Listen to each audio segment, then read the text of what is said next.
Hola, ¿cómo están? De nuevo un cordial saludo. Bienvenidos a Punto Final del canal de YouTube del Diario del Otún.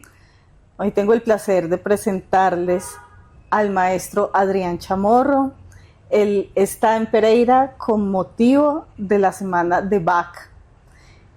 Maestro, bienvenido a Pereira, Muchas bienvenido gracias. al periódico. Muchas gracias por la invitación. Bueno, maestro,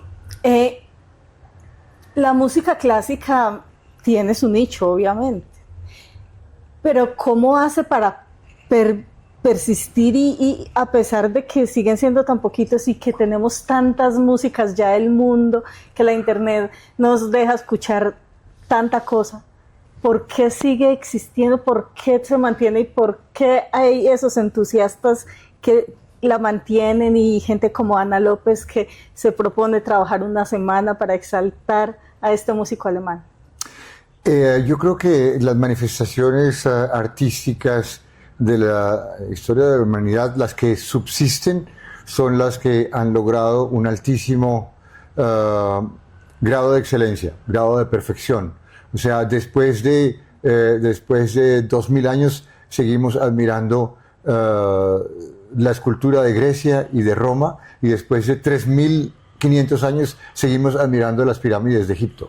Hay cosas en la creación artística del ser humano que se vuelven universales e intemporales porque han llegado a un tal grado de perfección en la expresión que siempre habrá un grupo de gente en las sociedades, que se encargará de velar porque estos valores subsistan, continúen. Por supuesto, tanto en literatura como en música, las expresiones más altas y más profundas requieren un poquitín de esfuerzo. Naturalmente, las cosas bellas requieren un esfuerzo. Las cosas fáciles se hacen, pasan, desaparecen y no tienen ninguna importancia. Las cosas que valen la pena hay que dedicarles un poquito de tiempo. Pasa con la literatura, pasa con la pintura y pasa también con la música. Entonces, cuando lo ves bien, cuando un niño ha tenido la posibilidad de educarse desde pequeño, sobre todo en la casa, con unos papás que le hacen oír buena música desde pequeño, él va a desarrollar en su vida un gusto por seguir oyendo ese tipo de música. Y en toda sociedad hay un grupo de gente que mantiene estos valores. Por supuesto, y siempre fue así. Tal vez no siempre fue así, sobre todo si hablamos de Joseph Haydn, que es el compositor, uno de los dos compositores que vamos a tocar en este programa. En la época en que Haydn estaba vivo, las élites, o sea, los que decidían del desarrollo de la sociedad, que eran, en el caso de Haydn y de Austria en este momento, que eran los príncipes de las diferentes ciudades, eran los que apoyaban la cultura. O sea, el Estado apoyaba la cultura porque le servía a sus intereses también. Era una cuestión de prestigio. Los Médicis en Florencia apoyaron a Leonardo y a Michelangelo, no solamente porque les gustaba, porque sí les gustaba, pero también porque les daba un gran prestigio. Desafortunadamente, hoy en día, en el mundo entero, las expresiones culturales que supuestamente les dan popularidad a los que deciden de políticas culturales son en su gran mayoría expresiones un poquitín superficiales que pasan, que producen un efecto inmediato, en muchos casos electoral, y entonces se preocupan mucho menos de una cosa que educa al ser humano a largo plazo, ¿cierto? Y es una pena, pero por suerte hay personas como Ana López en Pereira que se preocupan por mantener desde hace varios años el festival que se llama Vive Pereira con Bach. Juan Sebastián Bach, que es otro de los compositores que vamos a tocar y que vivió en Alemania entre el final del siglo XVII y la mitad del siglo XVIII, fue para muchos el más grande compositor de la historia de la música occidental. Efectivamente, Bach compuso una cantidad de obras no sé si puedo decir perfectas, pero que se acercan a la perfección que puede producir un ser humano. Bach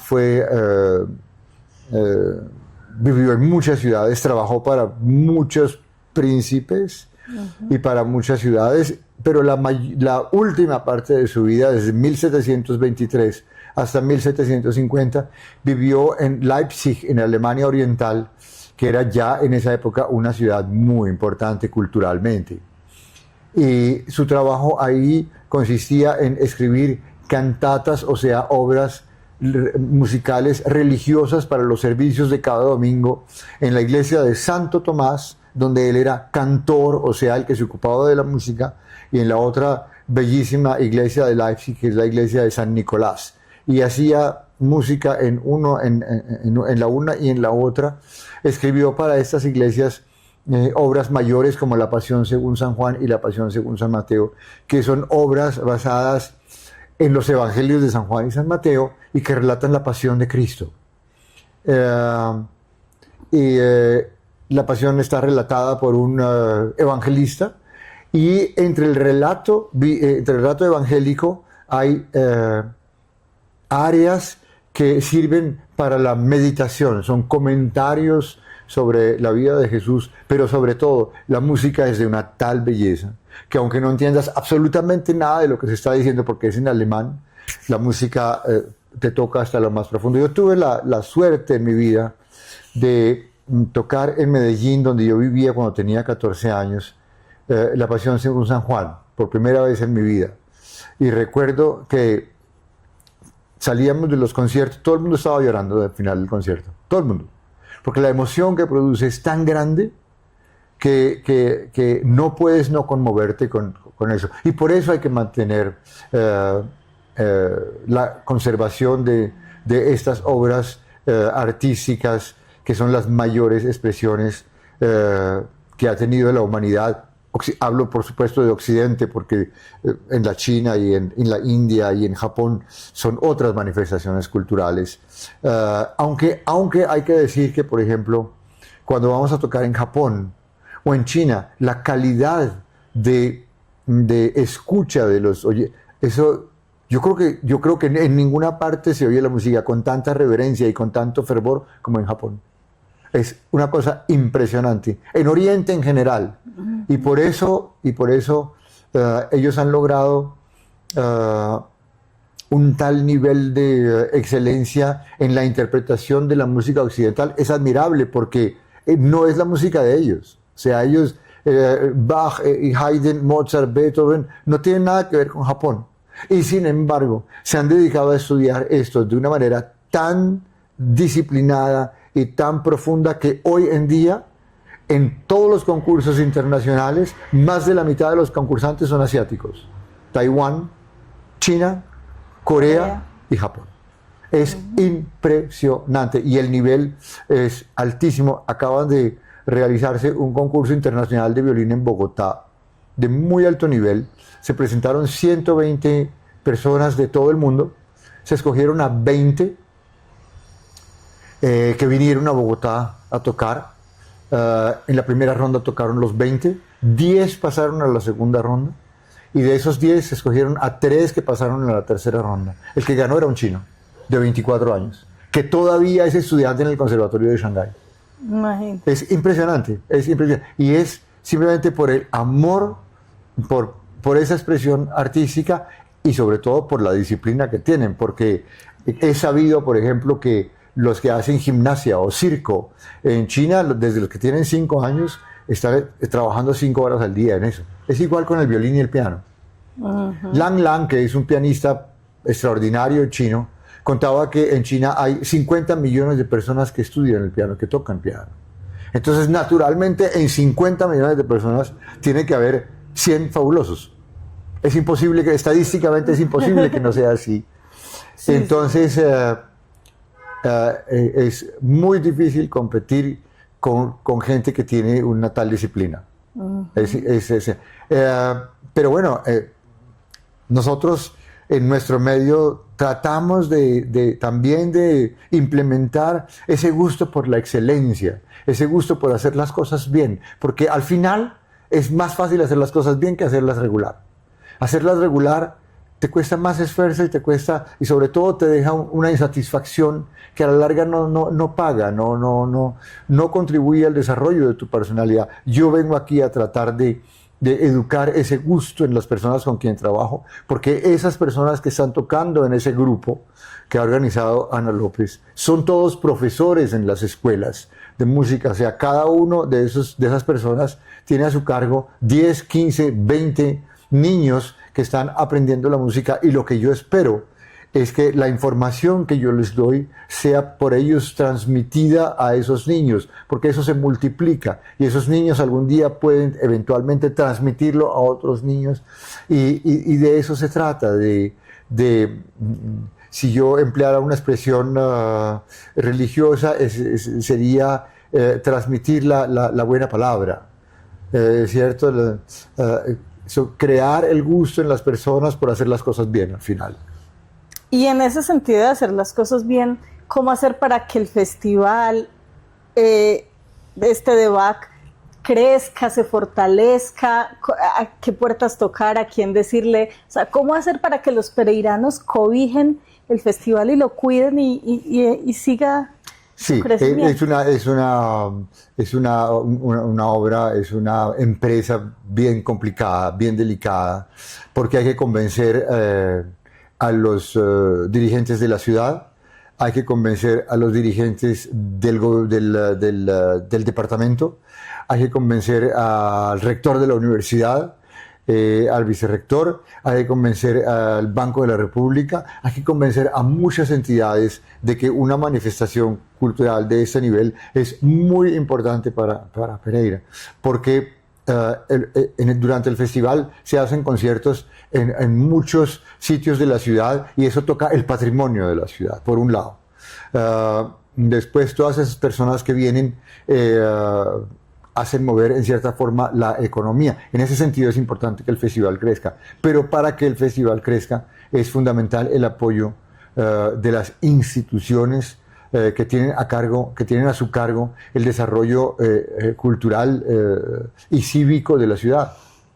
Bueno, y una duda que yo tengo en cuanto a Bach, siendo pues lo que es y las cosas que logró hacer, porque la gente del común, las personas que no sabemos de música, escuchamos Mozart, Beethoven, y Bach está como allá para los especialistas. ¿Qué pasó? O sea, ¿por qué no está como en ese grado de popularidad? Si se puede decir para que a uno así. le guste algo, simplemente tiene que acercarse a eso, ¿cierto? Basta que una persona escuche unas cuantas veces una obra para que al final, un día el oído se abre, un día la cabeza se abre y la persona comienza a encontrarle el gusto a eso. Si no lo hace nunca, por supuesto, no tiene oportunidad de que le guste. Simplemente tiene que oírlo varias veces. Basta poner un disco en la casa, tienes un disco de Bach, te compras un disco de Bach. Una cosa fácil, por ejemplo, conciertos brandenburgueses. Bach escribió 6 conciertos brandenburgueses en la época en que estaba en Köthen, una ciudad en Alemania. Ahí no escribía música religiosa, escribía música instrumental. Ahí escribió las partitas y sonatas para violín, las suites para cello, las oberturas para orquesta y los conciertos brandenburgueses. Es música muy fácil. Si uno la oye 3, 4, 5 veces, inmediatamente le va a tomar el gusto, porque es música que se comunica inmediatamente con el alma humana. Es muy natural. Sí, pero basta, hay que oírla. Por eso decía que un poquito de esfuerzo es necesario. Bueno, maestro, y ya personalmente usted, ¿qué tiene para este 2026? Pues usted viene, hace este acompañamiento al festival. ¿Usted en qué otras cosas está trabajando? A principios del mes de marzo voy a Europa, donde voy a participar en una gira. Yo toco en varios grupos. Uno de esos grupos se llama Collegium Vocale de Gante. Gante es una ciudad en Bélgica donde este grupo fue fundado. Yo toco en este grupo desde el año 1986 y este grupo toca solamente música de Bach. Solamente música. Nosotros hemos grabado unas 60, 70 cantatas. Hemos hecho 3 versiones de la Misa en Si menor, que es una grandísima obra de Bach. Hemos hecho 3 grabaciones de la de la Pasión San Mateo, 3 grabaciones de la Pasión San Juan y como 50, 60 discos de cantatas. Entonces yo en este grupo llevo tocando 35 años, casi 40, pero no trabajamos todo el tiempo, nosotros hacemos 5 giras al año. Voy para una de estas giras tocando la Pasión San Mateo, entonces ensayamos 2 días en algún sitio en Bélgica y después nos vamos de gira por diferentes ciudades de Europa. Durante 10, 12 días hacemos unos 8 o 9 conciertos en diferentes ciudades de Europa. Después, al final de mayo, con otro grupo con los cuales trabajo que se llama Orquesta de los Campos Elíseos, que fundamos en París en el año 1991, vamos a hacer una gira en Argentina, Uruguay y Brasil. Es la tercera vez que vamos a Argentina, Uruguay y Brasil. Y después, en el mes de junio, vamos a ir a esta ciudad, Leipzig, donde Bach fue cantor y donde está su tumba en la iglesia de Santo Tomás, para hacer 10 días de cantatas en el sitio donde él las escribió. Entonces, todas estas son cosas naturalmente que son increíblemente gratificantes para el espíritu, ¿no es cierto? Estar haciendo música a este nivel tal vez con uno de los 3 mejores grupos del mundo para hacer esta música es siempre una gran satisfacción y sobre todo te hace siempre crecer. Estar haciendo cosas de buen nivel con lo mejor posible te hace siempre crecer el espíritu y yo creo que esa es la condición para morir tranquilo, porque buena parte, en realidad la vida yo creo que consiste en preparar la muerte, para que sea tranquila, serena y que se pase de la mejor manera posible, puesto que naturalmente la muerte es para todo el mundo una gran preocupación. Después de los 50 años, hasta los 50 años no, porque hasta los 50 años todos pensamos que vamos a vivir eternamente. Y después comienza uno a tomar conciencia de que esto se va a acabar, y eso hay que prepararlo. Yo creo que no hay que dejar que ese momento llegue de manera inesperada. No, hay que prepararlo y la mejor manera de prepararlo es tomando conciencia de eso y haciendo cosas muy bellas, que enriquezcan el espíritu y que te den serenidad. Bueno, maestro, pues un encanto poder hablar con ustedes. Gracias. Qué bueno que pudiera ser más largo, pero usted sabe el tiempo acá Yo sé. en redes sociales. Gracias. Lo dejo para que se despida de la gente que sigue al Diario del Otún y que los invite al concierto de esta semana. O sea, todos cordialmente invitados a venir a oír este concierto del festival Vive Pereira con Bach, donde tocaremos para comenzar el concierto para violín y oboe y orquesta de Juan Sebastián Bach. Es una obra maravillosa. El oboe es un instrumento genial para el cual Bach escribió. En las cantatas hay arias con oboe que son fabulosas todas. Después tocaremos el concierto de Haydn para violonchelo. El primero escribió 2. Tocaremos el primero. Fantástica música también. El solista será Diego Hernández, que es un violonchelista que viene de Popayán, donde él está haciendo una magnífica labor con los jóvenes de Popayán. Pero él también toca en un excelente cuarteto y es una persona súper activa, tiene su festival en Popayán también y viene a tocar con nosotros este concierto y tocará también en la orquesta la sinfonía de Haydn, con la cual terminaremos el programa, que es una sinfonía que pertenece a un periodo de la vida artística de Haydn, donde él fue influenciado por una corriente de pensamiento que nació en la época de la Ilustración, así se llama el siglo XVIII, la era de la Ilustración, y que se caracteriza por unos cambios de emociones bruscos, repentinos, inesperados, y eso hace que la música sea increíblemente viva y deliciosa para escuchar. Así que los invito a que vengan al auditorio de la Cámara de Comercio el sábado 21 de febrero a las 7 de la noche. No hay demasiadas boletas, así que les recomiendo que se dirijan a los sitios donde se venden las boletas para este concierto, sábado 21 de febrero a las 7 de la noche en el auditorio de la Cámara de Comercio de Pereira, en el ámbito del festival Vive Pereira con Bach. Gracias.